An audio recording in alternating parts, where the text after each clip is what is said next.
Bonjour tout le monde. Je pensais jamais en venir à faire une vidéo, encore moins d'en faire une en espérant qu'elle soit partagée le plus possible. Mais c'est ce que je vous demande aujourd'hui. Partager en grand nombre le plus possible, faut que les choses bougent, faut que les choses changent. Mon cri du cœur, c'est le cri du cœur d'une maman, mais vous allez voir dans mon histoire que je suis soutenue par beaucoup de spécialistes. C'est pas juste une maman qui panique pour sa petite fille de 11 ans. Aujourd'hui, je fais ma vidéo pour ma fille Coralie. Coralie va avoir 12 ans en juillet. C'est une belle grande fille avec plein de qualités. Malheureusement, elle a été diagnostiquée autiste il y a quelques années. Depuis ce temps-là, c'est un combat acharné, pas pour recevoir de l'aide, parce que dès que le diagnostic est tombé, CRDI est rentré, ils m'ont fourni tous les spécialistes, des répits, de toute l'aide. Fait que de ce côté-là, on a quand même moyen d'avoir un bon soutien, nous les parents, la famille, les enfants. Le problème, c'est que si ton enfant sort des cadres normaux du TSA, comme ma fille. Coralie est autiste. Elle souffre probablement, parce que le diagnostic n'est pas officiel, mais elle a des hallucinations, elle a des délires. Est-ce que c'est causé par son TSA? Est-ce que c'est causé par autre chose? Elle est trop jeune pour qu'on puisse statuer sur ça. Elle souffre aussi d'angoisse. Vraiment, quand même assez sévère. Coralie est évidemment médicamentée. Coralie, quand elle va bien, quand elle a ses bonnes périodes, c'est une enfant qui peut aller à l'école, qui peut faire de grandes choses. Elle est intelligente, très, très humaine aussi, très compréhensive des besoins des autres, attachante, rigolote. Elle adore faire des blagues. Elle aime l'art. Elle aime, elle aime aider, elle aime rendre service, puis elle aime faire rire. Ça, c'est ma fille quand elle va bien. Quand elle ne va pas bien, Coralie, ça va pas bien. Euh, des fois, j'ai l'impression d'avoir deux enfants. Elle va se transformer totalement à l'opposé de la belle grande fille que je viens de vous décrire là. Mais dans le fond, ma fille est pas bien dans sa peau. Ma fille, elle a clairement un comportement d'autodestruction. Elle a besoin d'aide. Les voix qu'elle dit entendre la terrorisent. Beaucoup de choses lui font peur. Elle fait beaucoup d'automutilation. Quand elle se désorganise, comme certains autistes, elle peut devenir très violente aussi, vraiment très très violente, avec une force quasiment inhumaine. Puis c'est ça, quand elle commence à moins bien aller, qu'elle retombe dans une zone grise dans sa tête, ben elle recommence l'automutilation. Où ce que là, elle veut se faire mal, elle veut se tuer. C'est les propos qu'elle dit, puis c'est vraiment les agissements qui vont avec aussi. Il y a un an, suite à une grosse désorganisation, puis avoir parlé avec les spécialistes, puis tout ça, on m'a fortement conseillé que le mieux c'était d'envoyer ma fille en foyer spécialisé du CRDI. J'ai absolument rien à reprocher au CRDI. Elle a été, ceux qui connaissent déjà un peu la patente, qu'on peut dire, il y a les ARS puis il y a les RAC. Les ARS, c'est des petites résidences où c'est plus convivial un peu. Ils vont avoir un salon de salle à manger. C'est plus comme une vie de maison, dans le fond, plus agréable, mais avec des éducateurs spécialisés. Une RAC, là, t'as pas ces petits bonus-là, mais en plus, t'as beaucoup plus d'éducateurs spécialisés sur le plancher, t'as une salle d'isolement capitonnée. C'est beaucoup plus froid, malheureusement, comme milieu, mais malheureusement, il y a des jeunes qui ont vraiment besoin de cette ressource-là. Le problème, c'est que quand Coralie, elle recommence tout ça, même une salle capitonnée ne l'arrête pas. Elle a été dernièrement, là, je vous parle de aujourd'hui, je referai une autre vidéo peut-être sur depuis 2 ans qu'est-ce qu'on vit. Mais Coralie, en une semaine et demie, elle a été bardassée. Promenée du CHUL à la RAC 7 fois. Puis c'est pas à cause du CRDI encore une fois, c'est à cause de l'hôpital. Nos hôpitaux, nos chers hôpitaux. Ma fille est un yo-yo. Ma fille n'est pas un humain, elle est un montant d'argent. Quand ma fille se retrouve au CHUL, je confie pas ma fille à des médecins, mais à des administrateurs, dans le fond. Parce que c'est clairement ça, qu'est-ce qui en ressort.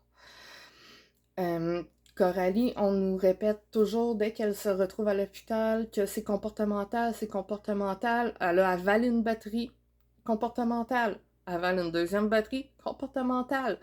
Elle a demandé elle-même, Coralie, est-ce qu'on y enlève tous les jouets, toutes les choses dangereuses, tous ces toutous qu'elle aime tant avec des... qui peuvent être dangereux, qu'elle peut briser ou avaler ou qu'elle peut s'étrangler avec. Elle a demandé à ce qu'on lui retire tout parce qu'elle dit que quand la méchante Coralie est là, elle a peur puis qu'elle n'a pas le contrôle. Elle demande elle-même, dans le fond, de l'aide, ma fille. Sauf qu'il y a des crises que même si elle est dans une salle capitonnée, même s'il y a des éducateurs spécialisés, autour de ma fille, là, on est une grosse équipe, puis j'ai tout... on répète toute la même chose, ok? Que ce soit son pédopsychiatre, que ce soit les plusieurs éducateurs spécialisés, la travailleuse sociale, l'ergothérapeute, la psychoéducatrice, c'est ça, il y en a à tonnes du monde autour d'elle pour l'aider au niveau comportemental, au niveau de son TSA, au niveau de la compréhension, au niveau de tout. Mais comme je répète, quand elle rentre dans une désorganisation, dans une période de désorganisation majeure, même le bon Dieu en viendrait pas à bout. C'est façon de parler.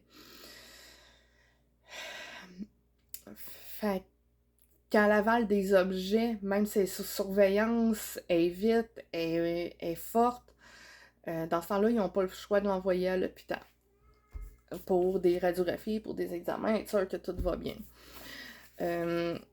Au cours de la dernière semaine et demie, elle va avoir été envoyée 3 fois exactement à l'hôpital pour des objets qu'elle va avoir avalés. Dont un qui va avoir causé un petit peu plus de troubles. Pas grand-chose, mais quand même, ça y a causé des petits saignements, un petit peu d'anémie, mais ça finit par rentrer dans l'ordre, heureusement.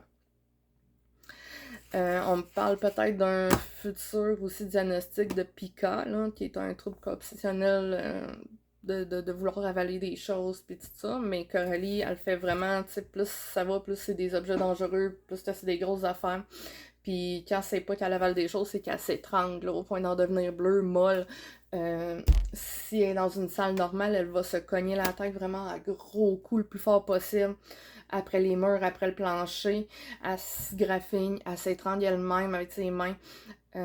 Au point d'en devenir plein de marques sur le corps, de la tête aux pieds. Là. C'est pas évident de la voir comme ça. Puis elle est pas bien non plus.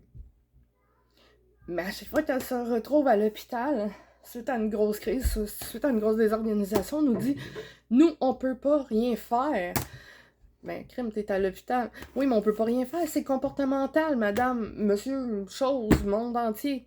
On peut pas rien faire pour votre fille. C'est comportemental. Donc, nous, on la retourne à la RAC. C'est la meilleure ressource pour elle. Ils ont des éducateurs spécialisés qui ont travaillé avec elle, puis tout ça. OK. Pour vous, est-ce que c'est normal qu'une enfant de 11 ans soit maintenue au sol pendant 4 heures de temps? Parce qu'il n'y a pas d'autres ressources. Parce que l'hôpital refuse de la prendre en charge. Est-ce que, imaginez, là, un enfant qui hurle, qui crie qui se débat pendant 4 heures, 4 heures et demie, avec 2 adultes qui la maintiennent le plus fortement possible pour éviter qu'elle se fasse mal. Imaginez la scène. Est-ce que vous pensez que c'est une scène normale? Est-ce que quand elle arrive aux urgences puis qu'elle fait une désorganisation, il la strappe dans son lit pendant, des fois c'est court, des fois ça peut être une demi-heure, des fois ça peut être plus long, jusqu'à temps qu'elle ait fini sa crise par épuisement. est-ce que c'est normal qu'on laisse un enfant d'11 ans souffrir pendant 4 heures et demie de temps durant une crise quand elle n'a plus le contrôle, puis qu'on la maintient? Imaginez les souvenirs, ce qu'elle pense, ce qu'elle ressent par la suite quand elle revient à elle. Mais pour l'hôpital, c'est pas assez.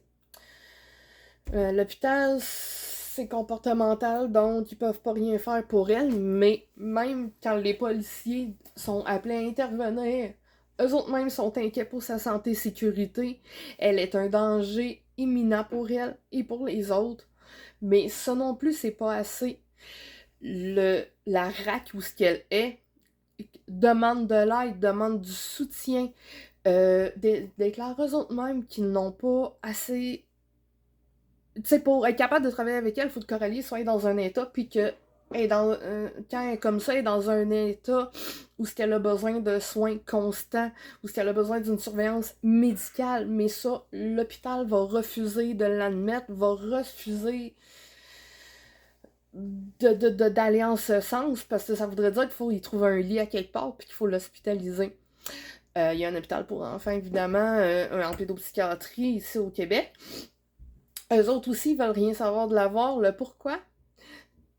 Parce qu'elle a déjà un diagnostic. Ah, elle est autiste, c'est normal, c'est comportemental. Elle n'a pas d'affaires ici. Ça, elle a un pédopsychiatre en externe. Ben, que l'externe s'occupe qui s'occupe de elle, qui jose avec sa médication, qui fasse ce qu'il voudra, mais nous, on n'en veut pas de cet enfant-là. Ben, depuis je vous dirais, les 3 dernières semaines, on s'en est fait dire des belles, puis on en a vécu des belles histoires. Le pédopsychiatre, qui est un pédopsychiatre connu, reconnu, qui a fait ses preuves, a été cogné à toutes les portes. Plus haut que l'hôpital, plus haut que... dans le fond, au niveau directeur adjoint programme jeunesse, le chef de la pédopsychiatrie, le directeur des services professionnels, j'ai l'OPHQ avec moi aussi, protection des personnes handicapées, qui travaille fort avec moi. On a fait une plainte aussi plus haut pour l'hôpital. Puis moi, le pédopsychiatre en est venu à dire que, regardez, moi j'ai fait tout ce que je pouvais, tous les appels, tout qu'est-ce que... Moi, je crois qu'elle doit être hospitalisée. Elle a besoin de meilleurs soins, mais je n'ai plus... J'ai les mains liées, je ne peux plus rien faire. Donc, à mon tour, j'ai appelé les directeurs adjoints de programme jeunesse, la chef de la pédopsychiatrie, les services professionnels. J'ai jamais eu de retour d'appel. Évidemment, expliquer à une maman pourquoi que c'est normal pour eux autres qu'un enfant de 13 ans hurle pendant... 13 ans, non, bientôt 12 ans, en fait, en juillet, hurle pendant des heures, soit autant meurtri, soit aussi mal dans sa peau, hein. Ils veulent pas faire face à ça, hein. Puis de toute façon, c'est des chiffres, c'est de l'administration. Il y a un médecin qui va aller déclarer, un médecin du CHUL qui va déclarer clairement, puis je trouve ça non professionnel et non respectueux, puis ça pas... vous allez comprendre. Elle a déclaré à un éducateur qui accompagnait ma fille, je ne peux pas éthiquement trop en dire sur le pédopsychiatre de votre fille, mais je ne comprends pas comment que ce dernier travaille et ni son diagnostic. Et en ce moment, c'est moi qui est là aux urgences et pas lui, donc c'est moi qui décide. Ce médecin-là a décidé de critiquer ouvertement les décisions ou les diagnostics du pédopsychiatre de ma fille. Elle est urgentologue, lui il est pédopsychiatre, ça se peut que des médecins ne soient pas d'accord entre eux pour les diagnostics. De là à le dire verbalement comme ça, vous pensez qu'en tant que parent, en tant que professionnel autour de elle, ça fait quoi? Ça crée une incertitude, ça crée un stress de plus qu'on n'a pas besoin, que ma fille n'a pas besoin. À chaque fois que Coralie va se présenter, ma fille va se ramasser à l'hôpital, ce qui marque tout le temps, ben nous on l'a observé, c'est comportemental au point qu'un préposé aux bénéficiaires de soir va venir aider une infirmière à un moment donné pour des prélèvements sur ma fille. Ma fille, il est minuit et quelques, elle veut rien savoir, elle se désorganise, elle se met à hurler. Ben mon Dieu, ce préposé aux bénéficiaires-là, au CHUL, qui est un hôpital supposément pour les enfants, hein, que quand ton enfant il est malade, tu vas là, ben ce préposé aux bénéficiaires-là, il est allé crier après ma fille. Au point que celle qui accompagnait ma fille, à ce moment-là, c'était ma mère, parce qu'on a d'autres enfants, fait que je peux pas être partout à la fois. Ma mère a fait sortir le préposé bénéficiaire de sa chambre, en disant « T'as pas d'affaire à crier après elle, tu sors de là ». Elle s'est expliquée auprès de l'infirmière. L'infirmière a dit non, c'est sûr qu'il n'y avait pas d'affaire à crier. 1 heure plus tard, ce dernier va venir s'excuser à ma mère en disant « Excusez-moi, madame, je ne savais pas qu'elle était autiste. Moi, ce que j'ai vu dans le dossier, c'est qu'on m'a dit qu'elle avait que des troubles de comportement. » Donc, s'il avait su qu'elle était autiste, il n'aurait pas crié après. Mais si c'était juste des troubles de comportement, il aurait crié après. Tu sais, c'est ça que ça veut dire, dans le fond. Ma mère il a clairement répondu à ce moment-là que peu importe l'enfant, peu importe le trouble de l'enfant, on ne crie pas après un enfant. Fait que emmenez vos enfants au CHUL, là, vous allez voir, les ressources sont géniales. Pour les enfants autistes, pour les enfants avec des problèmes comme ça, il y a encore un manque énorme de reconnaissance des diagnostics, un manque énorme de soutien médical, de débouchés, de sensibilisation, excusez, je parle mal. Le monde au CHUL qui s'attend à avoir plusieurs enfants par jour parce que c'est l'hôpital qui nous est référé quand on a des jeunes enfants, ne sont même pas formés adéquatement pour répondre à ces jeunes enfants-là. Ma fille, les fois qu'elle a fait des désorganisations directement au CHUL, c'est des agents de sécurité qui sont venus la maintenir, la maîtriser. Est-ce que c'est normal? C'est moi qui n'ai pas rapport ou c'est pas normal comme situation? Ils disent pas de place idéale pour ma fille en ce moment. Parce qu'elle est dans la zone grise. Soit qu'elle est assez calme puis fonctionnelle pour être dans une RAC, qui est un service très bien encadré, soit qu'elle a besoin de soins médicaux, mais que tout le monde joue à l'autruche en disant non, c'est pas vrai, non, c'est pas vrai, non, c'est pas vrai, c'est comportemental. Moi, un enfant qui a des problèmes de comportement, qui hurle pendant 4h30 de temps, puis qui essaye de se faire mal, là, ça m'alerterait. Ça me fait peur. Je pense pas que c'est une normalité. Pourquoi qu'elle...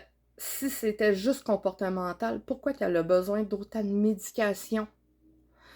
Au niveau de l'angoisse, au niveau du trouble du comportement, pourquoi qu'elle aurait besoin de ça si c'est juste comportemental? On a juste à y faire suivre une bonne petite thérapie et puis ça va être réglé. Là. Mais non. Ils disent pas les ressources adéquates. Hier, on s'est même fait dire vous aurez bien beau nous la renvoyer le nombre de fois que vous voulez, on va toujours vous la retourner. On va leur dire, peu importe combien de fois qu'on va l'envoyer au CHUL, ils vont la retourner à résidence, ils la garderont pas, ils vont refuser de la garder. Suite à mes petits appels que j'ai faits, puis peut-être parce que j'ai parlé des réseaux sociaux et peut-être que j'ai parlé de la justice, peut-être pas non plus, mais bizarrement, ma fille a été admise en pédopsychiatrie pour 7 jours maximum. Le temps au moins que la RAC puisse réparer la salle d'isolement. Mais ça reste que quand on fait des changements drastiques de médicaments, qu'on en rajoute, qu'on doit observer un enfant, qu'on doit faire des changements, ça prend une surveillance plus que des éducateurs spécialisés. Ça prend des médecins, ça prend des infirmiers, infirmières. Ça prend une surveillance adéquate. Ce qui refuse à toutes les fois que ça recommence, parce que c'est cyclique, ma fille, je vous dirais aux 6 mois, ça recommence. C'est toujours le même débat. Ils vont la lancer comme ça, ils vont se la disputer. Elle va être transférée 5, 6, 7, 8, 10 fois en l'espace de très peu de temps à l'hôpital parce que là, la police est obligée d'intervenir puis trouve qu'il y a un danger réel pour sa santé, sa sécurité. Puis rendu à l'hôpital, ils sont comme non, non, puis ils leur retournent. C'est une enfant autiste, elle a besoin de stabilité à base. Fait que si on pouvait éviter ces 45 000 transferts-là, avant d'admettre ou avant de se dire, bon, ok, là, il chiale trop, on va y trouver un petit coin là, en attendant, puis on va essayer de faire avec. L'autre, lors de la dernière hospitalisation avant celle-ci, il y avait tellement pas les... Il était tellement pas adapté pour ma fille qu'ils ont même fait construire un petit bout d'aile, là, une nouvelle petite zone, là, juste pour elle. Tu sais, un hôpital là, qui fait comme bon, on va faire construire une petite pièce fermée, sécurisée, puis tout ça, isolée de toutes les autres parce qu'on n'arrive pas à calmer votre fille, les médicaments ça marche pas, les parents ça marche pas, donc on l'isole du reste du monde. Si c'était que comportemental, est-ce que vous croyez que c'est normal que pour revenir, pour redescendre, pour faire descendre la tension, que ma fille ait dû rester quasiment 2 semaines isolée des autres enfants, des autres adultes, que c'est du 1 pour 1 avec elle, une surveillance constante. Puis à un moment donné, elle finit par revenir avec la médication, avec le temps, elle finit par se radoucir, se recalmer pour revenir la petite Coralie que je vous ai parlé au début, qui est si fine, si douce. Mais si c'était que comportemental, une salle finirait pas par la calmer, la médication finirait pas par la calmer. Peu importe, vous comprenez ce que je veux en dire aujourd'hui, c'est qu'il y a un manque de ressources. Entre le CRDI puis l'hôpital, ils disent rien. Tu sais, le côté psychiatrique pour les enfants, la demande ils ont tellement de demandes, sont surchargés, donc ils peuvent pas les accepter toutes en même temps. Puis il y en a des enfants qui ont le même trouble que Coralie, dans les mêmes qui vont ressembler, que les histoires vont se ressembler, puis que les parents espèrent donc avoir de l'aide. Mais c'est que ça n'existe pas. Soit t'as le centre de pédopsychiatrie qui est quasiment là juste pour vous donner le diagnostic, puis après ça, c'est bye-bye, t'as un diagnostic, tu fais avec.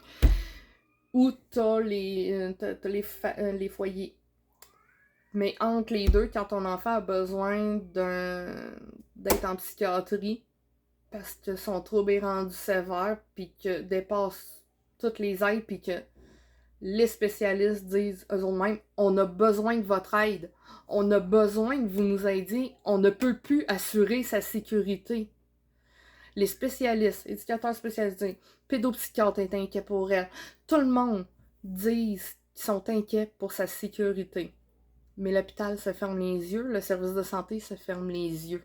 Personne ne veut nous aider. Je me répète, je le sais. Désolée. Mais je pourrais me répéter encore 10 fois de même parce que on ne trouvera pas une logique à me faire comprendre ça. Donc, voici pourquoi j'ai fait une vidéo aujourd'hui. J'espère que vous allez la partager parce que pour moi, un enfant de 11 ans ne doit pas être attaché à un lit. Pour moi, un enfant de 11 ans ne doit pas être maintenu pendant des 3, 4, 5 heures par du monde qu'elle connaît des fois, mais d'autres fois que par des purs inconnus comme des agents de sécurité. Ma fille ne devrait pas être maîtrisée par des policiers. Ça marche pas. Puis il devrait avoir une place sécuritaire pour elle aussi. Mais non. Ça a l'air que le mieux, c'est la RAC. Mais la RAC, eux autres mêmes qui sont le mieux, se disent très inquiets pour elle, se disent plus être capable d'assurer sa sécurité. Donc on attend quoi? On attend que le drame arrive pour que ma fille serve d'exemple. Je veux pas attendre qu'il arrive un drame. Moi, à chaque fois que le téléphone sonne maintenant, je sais jamais c'est pour m'annoncer quoi. Depuis 2 semaines, là, il a tellement sonné souvent pour me dire votre fille a fait ci, votre fille a fait ça, votre fille a envalé, votre fille est rendue au chat, votre fille a... vous avez pas idée. Puis quand tout ce beau monde-là qui essaye d'avoir de l'aide pour sa sécurité, pour sa santé, se disent à bout de ressources et pas écoutés, des spécialistes qui ont des années d'expérience avec les enfants autistes puis d'autres sortes de troubles, se disent pas écoutés, se disent que ça n'a pas d'allure ce qui se passe dans le système, c'est qu'il y a un méchant problème. Donc, si ça se rend dans les médias, tant mieux. Les médias, vous voulez en savoir plus de détails, je peux vous donner des noms, je peux vous donner... Il y a du monde, des éducateurs spécialisés qui sont prêts à parler anonymement. Le pédopsychiatre va me soutenir aussi. On peut répéter, on peut vous répéter toute l'histoire avec les dates, avec les heures. Mais s'il vous plaît, laissez pas ma fille souffrir. Attendez pas qu'il arrive un drame, attendez pas que je perde ma fille pour vous dire que c'est le temps de se réveiller, qu'il y a de quoi qui marche pas. Je vous en supplie, partagez, puis je vous remercie beaucoup de cette écoute-là. Bonne journée.